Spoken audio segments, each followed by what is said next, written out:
So, some of the comments that I have been reading and some of the videos that have been sent my way and then deleted rather quickly have been maligning me for my presidential pick of Trump. And they are asserting that Trump is dividing the nation, as if there is some bona fide, veritable rift forming just south of Topeka, Kansas, where the continental United States is splitting apart. I assert that Donald Trump becoming president was a long time coming, especially if you have been paying attention. I remember very, very vividly in 2003, it must have been 2003 because I read this article in my office at the time where I was managing property for a major telecommunications company.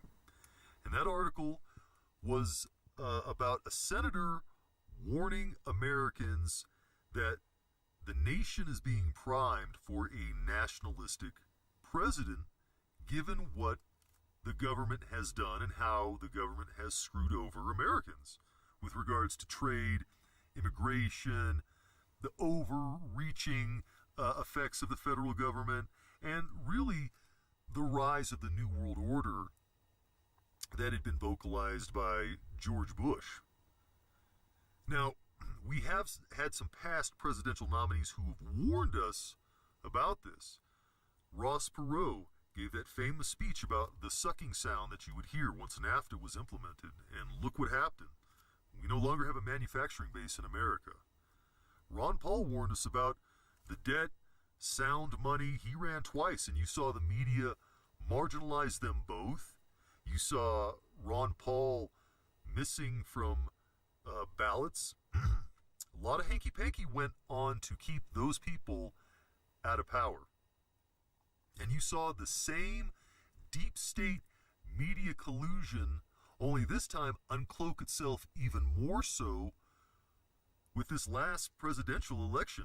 You saw the media collude along with the government to throw Bernie Sanders under the bus so that Hillary Clinton would be the ultimate winner, but they were not anticipating how many people in America, even recent immigrants to America, are fed up with career criminal politicians who have never worked in the real world.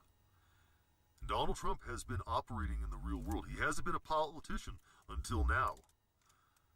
And so you saw that deep state rise up. And you still continue to see the deep state rise up against Donald Trump. And the maligning, the reproach, and the ostracizing of Trump, his family, and his supporters is startling. Bill Kristol says Trump supporting Americans are lazy, decadent, spoiled for wanting to hang on to the fruits of their labor that their ancestors built this country on. And that these people, Americans, the decadent, the spoiled, the lazy, need to be replaced by hardworking immigrants. Of course, remember, the labor that built this country was done at a time when there was no free schooling, there was no hospital around the corner, there was no social net like everyone has today. Not only that, but Kevin Williams at the National Review is saying Trump supporters haven't been the victims of outside forces. Au contraire, the Trump supporters have done it to themselves. Middle America has killed themselves. There was no war, there was no plague, there was no occupation of the United States to bring it to where it was. It's pretty much that Americans did it to themselves. But I would argue that while there hasn't been any war here, we've been sending our best and brightest to fight other people's wars for them, especially for corporate interests. And we're never thanked for that. Furthermore, we are plagued by a celebrity worship and a mass consumeristic culture where people are given choices and not true freedom. And furthermore, we are occupied.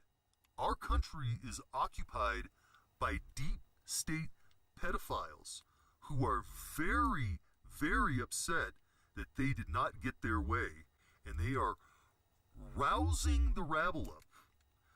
I believe what you are trying to see is the build-up to an eventual racial and civil war. And the reason you see so much Trump hate is because Trump supporters are a danger to the system.